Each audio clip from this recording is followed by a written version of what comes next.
Halo sob, Vivo Y33T masih jadi perbincangan hangat. Pasalnya smartphone Vivo 1 ini baru saja dirilis. Banyak sekali orang-orang yang mulai mencari spesifikasinya, termasuk soal kelebihan dan kekurangan yang dibawanya. Dengan mengetahui kelebihan dan kekurangannya, sobat bisa menentukan kelayakan smartphone tersebut, apakah worth it dibeli atau tidak. Nah, bagi sobat yang ingin meminangnya, alangkah baiknya simak dulu 9 kelebihan dan kekurangan Vivo Y33T. Tapi sebelum lanjut nonton, jangan lupa ngopi dulu. Kalau sudah, silahkan like dan subscribe channel ini agar bisa berkembang dan bermanfaat bagi semua orang.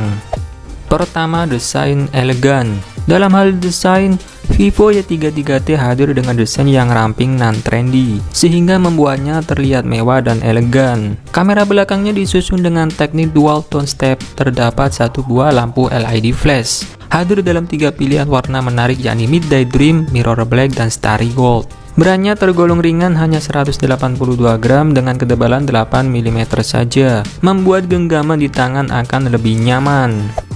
Kedua, layar memuaskan. Vivo Y33T memiliki ukuran layar yang tergolong luas, yaitu 6,58 inci dengan panel IPS LCD. Dengan ukuran tersebut, menjadikan pengalaman menonton film atau bermain game akan semakin seru dan asik. Sobat juga akan menikmati refresh rate 90Hz yang bisa meningkatkan pengalaman saat scrolling layar atau menonton video. Layar smartphone ini menawarkan resolusi Full HD Plus yang menghadirkan gambar yang lebih cerah, detail, dan lebih jernih. Smartphone ini juga dilengkapi dengan perlindungan mata Eye Protection. Fitur ini akan menyaring cahaya biru sehingga mata sobat tidak akan mudah lelah dan terlindungi. Menonton film kesukaan akan menjadi nyaman dan lebih aman.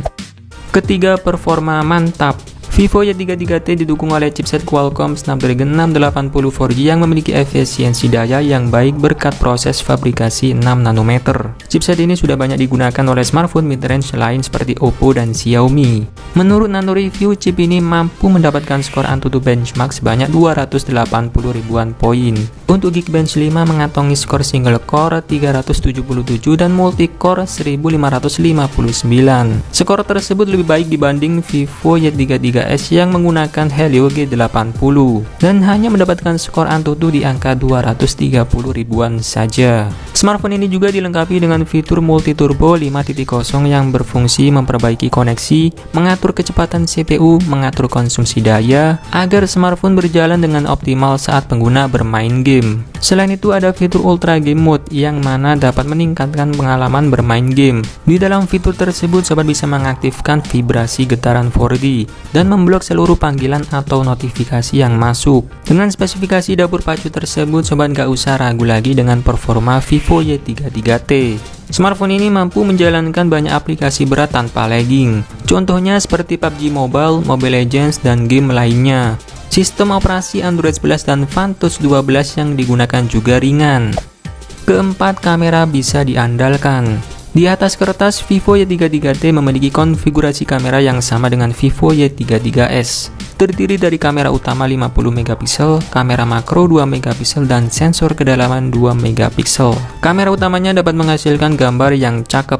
Kamera makronya juga mampu membidik objek dengan jarak 4 cm, dan lensa depthnya bisa membuat hasil foto dengan efek bokeh. Kamera belakangnya juga dilengkapi dengan algoritma Super Night, yakni teknologi pengurangan noise Super Level RAW yang menggabungkan beberapa bingkai menjadi satu untuk menghasilkan tangkapan gambar yang jernih dan tajam, sehingga foto malam hari akan terlihat lebih baik dan minim noise. Kemudian untuk kamera selfie-nya punya resolusi 16 megapiksel, yang mana dapat memotret wajah dengan baik dan hasilnya terlihat natural dan cukup oke. Ada juga fitur Smart Screen Flash untuk menerangi wajah ketika berada di area yang gelap.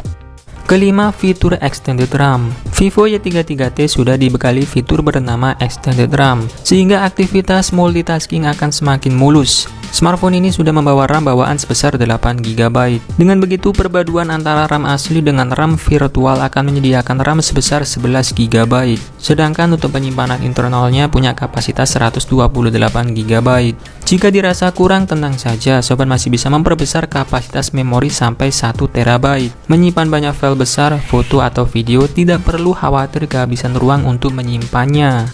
Nah, selain kelebihan-kelebihan tadi, ada beberapa kekurangan yang perlu sobat tahu sebelum membeli Vivo Y33T. Pertama, tidak mendukung 5G. Padahal jaringan 5G sudah resmi masuk ke Indonesia sejak tahun lalu. Saat ini banyak provider di Indonesia yang mendukung jaringan tersebut. Maka tak heran kalau banyak orang yang mencari smartphone dengan dukungan jaringan 5G. Sayangnya Vivo Y33T hanya mendukung jaringan 4G saja.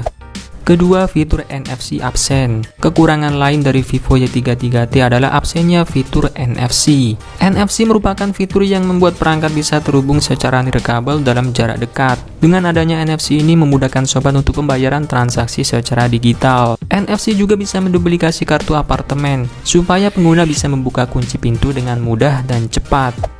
Ketiga, tanpa lensa ultrawide. Sayangnya Vivo Y33T tidak dibekali kamera ultrawide. Padahal kamera jenis ini banyak digunakan di smartphone kompetitor karena memiliki kemampuan untuk mengambil foto dengan area yang luas. Menurut admin, kamera ultrawide lebih baik dihadirkan dibandingkan kamera makro yang lebih jarang digunakan. Selain itu, kamera makronya juga punya resolusi yang kecil, hanya 2 megapiksel saja, sehingga kurang bagus apabila dicetak pada kertas ukuran besar.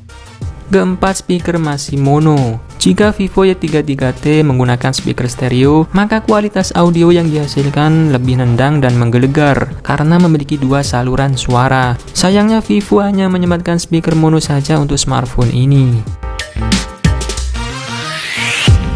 Nah, itulah tadi pembahasan mengenai kelebihan dan kekurangan Vivo Y33T. Semoga bisa membantu sobat sebelum membeli smartphone ini. Oke, terima kasih sudah menonton, semoga bermanfaat. Dan saya admin Kedai Kopi pamit undur diri, sampai ketemu lagi di video selanjutnya. Bye-bye.